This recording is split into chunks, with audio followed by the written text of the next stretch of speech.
तो ये अमेरिका और यूरोप से जो कुछ आया ये हमारी जिंदगी में रहे जरूरी नहीं है। डिओडोरेंट इस्तेमाल मत करो, वो क्यों करते हैं मैंने बताया, पसीने की बदबू आती है, आपको क्यों आनी चाहिए, और अगर आती है तो पेट ठीक करो, स्प्रे करने से कुछ नहीं होगा। मुंह में लिस्ट्रीन वो स्प्रे करते हैं, पेट साफ नहीं है, आप अपनी कब्जियत ठीक करो। तो उनकी नकल मत करो, क्योंकि वो एक खास तरह की व्यवस्था में रहते हैं, हम दूसरे तरह की व्यवस्था में रहते हैं। ध्यान रखो, वो बहुत ठंड को झेलते हैं, हम इतनी ठंड नहीं झेलते, इसलिए वो चाय कॉफी पिए, उनका ब्लड प्रेशर बढ़ा रहे वो चलेगा, आपका थोड़ा भी बढ़ गया तकलीफ करेगा। तो अपनी जिंदगी में जो आयुर्वेद से आया, जो भारतीय विद्याओं ने सिखाया, वही अपने जीवन में लाओ और जीवन का एक सूत्र बनाओ, भारतीय बने और भारतीय चीजों का ही उपयोग करें। भारतीय भाषा, भारतीय भूषा, भारतीय भोजन, भारतीय भजन और भारतीय भेषज, ये पांचों चीजों का इस्तेमाल करो। भोजन मैंने बता ही दिया। भूषा आप जानते हो, अपनी भारत की भूषा और इंग्लैंड जमीन आसमान का अंतर है।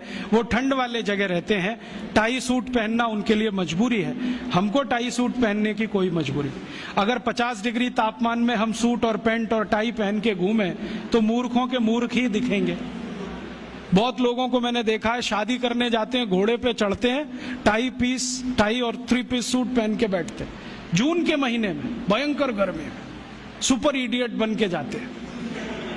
और उनको पूछो भाई ये क्यों कर रहे हो, तो कहते हैं आज तो कर लेने दो, शादी का दिन है, मैंने आज ही सुपर इडियोसिटी दिखानी है आपको शादी के दिन। ये मत करो आप, उनकी भूषा नहीं है, हमारे काम की नहीं है, उनकी भाषा भी हमारे काम की नहीं है। उनकी भाषा में बहुत सारे शब्द ऐसे हैं जो आप बिना जाने इस्तेमाल मत करो।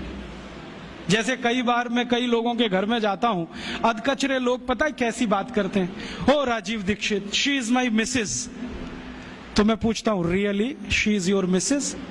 क्योंकि यूरोप में मिसेज का अर्थ जानते हैं, धर्म पत्नी को छोड़कर कोई भी महिला वो मिसेज होती, क्योंकि वहां शादी करने की परंपरा नहीं है। 70% लोग बिना शादी के रहते हैं।